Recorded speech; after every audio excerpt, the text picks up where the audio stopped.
大家好，我是心怡，今天我来做葱油饼。上周做的馒头视频让我更加意识到水越多面是越软。同时，好多人都喜欢的北海道面包，它的松软靠的就是汤种。所以呢，我就想嫁接过来做一个汤种葱油饼。汤种又叫烫种，制作的方法很简单，把等量的中筋面粉和沸水充分搅拌。没有小白点就做好了。做面包的汤种通常是1:5，1份的高筋面粉和5份的沸水。因为葱油饼不发面，而且需要擀得比较薄，做成1:1的汤种就很好用。汤种做好，现在来和面。每个碗里放200克中筋面粉，可以做一个8寸左右的葱油饼。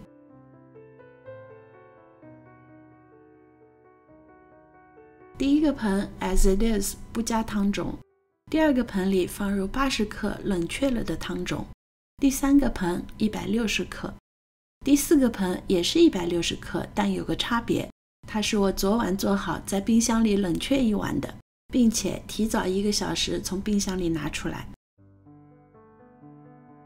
自从我开始认真学习面食的时候，不但用量杯，还用温度计。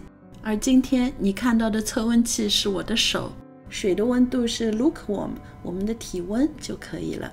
依次把4个碗里干湿混合，成团后用一块潮湿的布盖好，等待10分钟再来揉面。4个面团有着等量的干面粉和水，差别在于有没有汤种、汤种的质和汤种的量。揉面的时候就能感觉4个面团挺不一样的。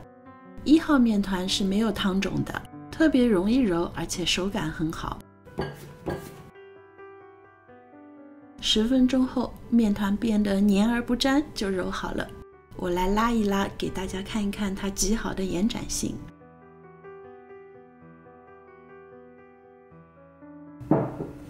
然后盖起来，松弛20分钟，再开始做饼。第二个面团加了80克汤种，相当于水和面团质量的 25%， 面团更加湿润一些，但是还是比较好揉的。和第一个面团差不多，10分钟就揉好了。因为是做实验，才切去一部分面团，目的是为了和第一张饼大小一致。第三个面团加了160克的汤种，相当于水和面团的 50%。一下子面团又湿又黏，揉面就需要一些技巧。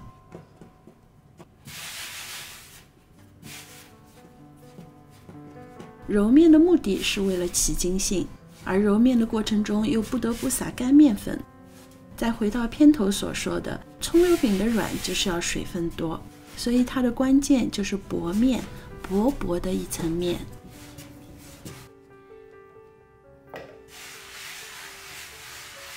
这样就算是反复的揉面，新加的干面粉也是很有限的。如果你不着急又想省力，可以揉10分钟，把它盖起来休息10分钟，把手洗干净再回来接着揉。前面2个面团揉了10分钟就起了筋性，这个面团湿度大，筋性还没有起来，所以再揉一会儿。20分钟后，面团依然柔软湿润，但是我们已经把它揉出了筋性。一个测试的方法就是它会被你的手拉出来，但是又会自己弹回去，这就叫黏而不粘，大功告成。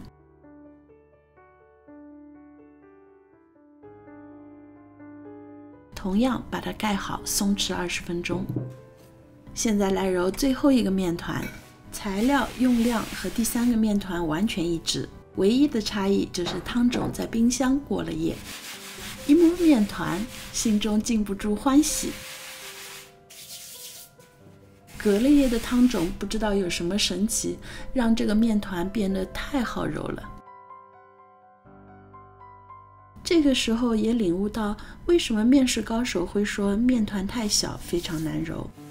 因为面团在比较湿润的时候，左右轮流揉比较困难，而在双手揉的时候，面团的直径要够大，这样的话用手掌推出去，手指扳回来，正好这个直径周长能够再用手掌推出去。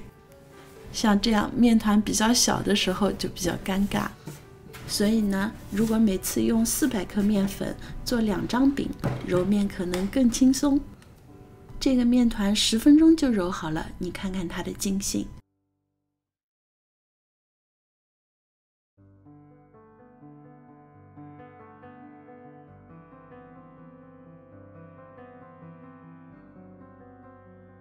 面团黏而不粘，特别漂亮。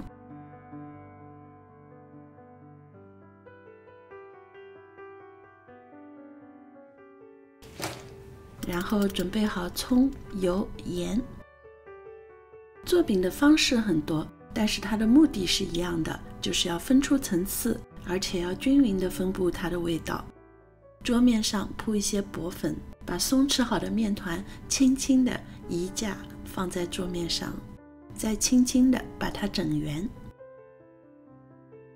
轻轻地用手掌把它按开。面团柔软又有弹性，手感好极了。现在再把它擀圆，把面皮擀圆，尤其是大的，并不是那么容易。通常有经验的人会告诉你，擀中间80%的位置，避免两头，然后一边擀一边转。如果你用法式擀面杖，两边分头用力，还可以自动转。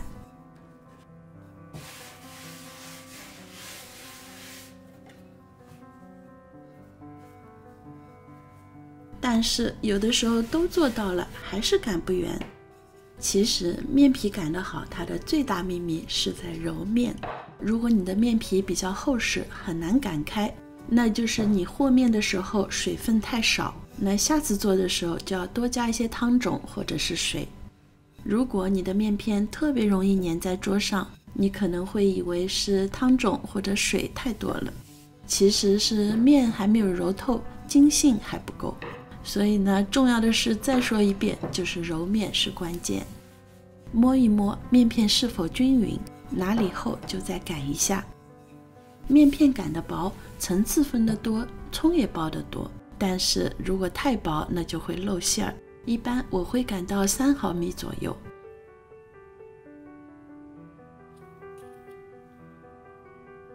然后尽量均匀地撒上盐。盐的用量个人不同，通常每100克面粉放1克盐。你口味淡就少放一些，如果你口味重就稍微再多放一些。再轻轻地擀匀，固定盐的位置。然后就开始放油。放油的目的是为了分层，也是为了口感，同样也是可多可少。如果你希望放得很少，可以用一把刷子轻轻地刷匀。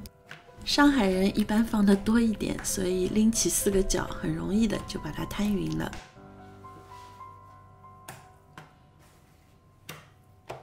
葱的用量也是随意，如果你不爱吃葱，可以在放盐的时候用椒盐来代替。同样的方法也可以做豆沙饼，把盐换成糖，把葱花改成豆沙或者芝麻酱，然后把它卷起来。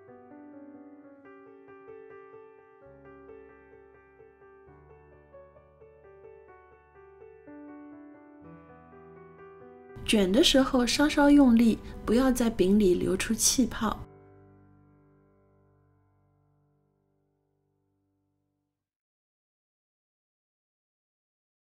然后把接口留在下面，再把两头封起来。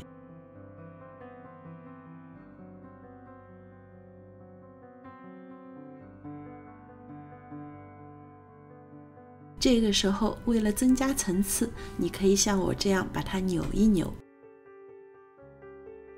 然后找到中间的位置，把其中的一头压在面团的下面，形成一个小圈，把另外一半也卷起来，把另外一头压在面团的中间。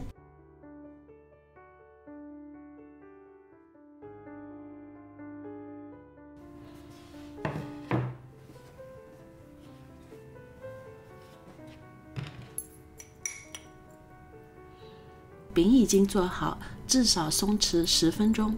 如果可以等待20分钟，饼的口感会更加松软。轻轻地把它擀开。如果你喜欢松软少油的口感，那就把饼擀得小一些，用更接近北方烙饼的方式，少油去煎它。如果你喜欢外面的脆皮多一点，那就把它擀得薄一点，大一些。这个比例擀成8寸大小就比较居中。铸铁锅预先加热，火小一些，预热的时间长一些，锅子的温度就会比较均匀。过热后刷薄薄的一层油，煎饼的时候用中小火。饼比较厚就要盖上盖，半煎半蒸，这就是烙饼。第一面大约要烙3到4分钟。这个时候就发现，因为4张饼的水量不同，水分越多的饼煎的时间就稍微久一些。如果你还不是很有经验，可以在2-3分钟的时候看看底部有没有上色。上色后翻一面，再盖上盖。第二面大约少烙1分钟。烙饼的时候可以转一转锅，保持受热的均匀。2-3分钟后，两面上色，饼就成型了。这个时候送你一句话：不打不成器。至于如何折腾是带有哲理性的，要取一个平衡。你是喜欢彻底松散，还是喜欢漂亮的外观？只要你喜欢，那就是最好的。这时候饼的内部已经处理好了，现在调成中大火，加一些油来煎外面的脆皮。油多一些，那就更香更脆；油少一些也可以，那火就不要太大。然后继续盖上盖，煎外皮，经常转一转锅，大约需要1到2分钟。这个时候你可以听一听还带着水分的油是什么声音。1-2分钟后，锅盖上的水汽越来越多，锅里的温度也到了很高。这个时候翻一个面，盖上盖，继续煎。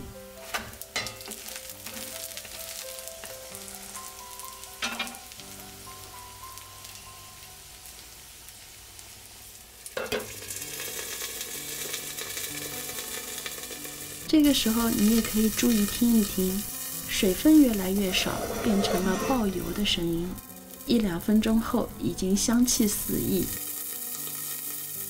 大功很快告成。你再忍一下，出锅前把它翻一翻，再夹一夹，让它的口感更加蓬松。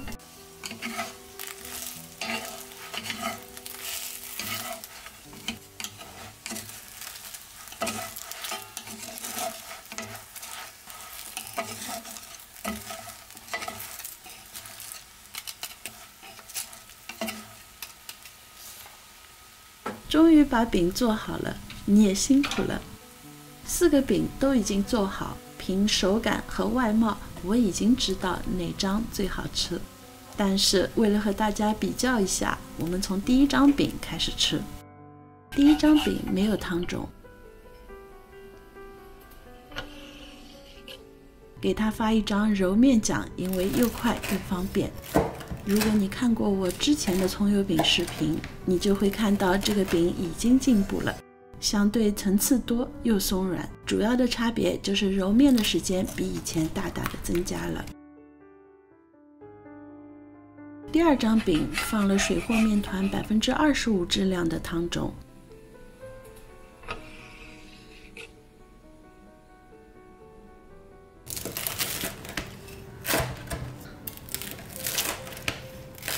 不论是做饼的手感还是现在的口感，和第1张饼差异不是很大，所以汤种加的少就不值得这个多一道工序。第3张饼加了水和面团50%的汤种，揉面的时候它最麻烦，因为太湿。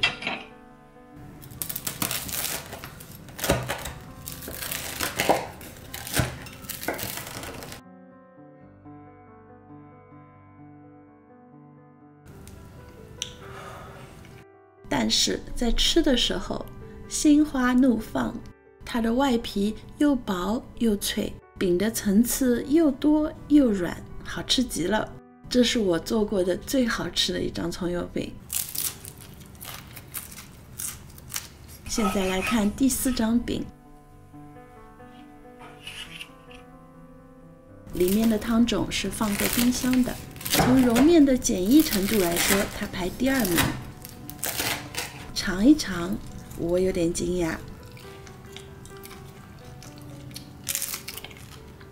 就这样，4张饼都吃到了，总的来说都很成功。但是3号饼从味道和口感来说，我给它打99分，是最好吃的。为什么呢？因为它的层次更多更分明，而且每一层的饼都特别的薄，外皮薄脆，口感特别好，内层的水分多也特别软。口感上给4号饼第2名，所以呢，和馒头一样，水分越多，饼越软。另外，今天的1号葱油饼比我以前做的葱油饼要松软很多，这也是证明了揉面揉出筋性的重要性。揉面不会让饼硬，如果饼硬是水太少，但是揉面会让面团紧张，所以要注意松弛。今天用汤种来做饼，不但好吃，还可以省去了温度计，甚至于量杯。这正好回归了面食高手的经验，用1/3的烫面和2/3的温水和面。但是经过几个视频的学习，我们了解了每一个 action 背后的原因，这样才能够灵活利用各种配方，做出适合自己的面食。谢谢你的耐心，祝大家做饼快乐！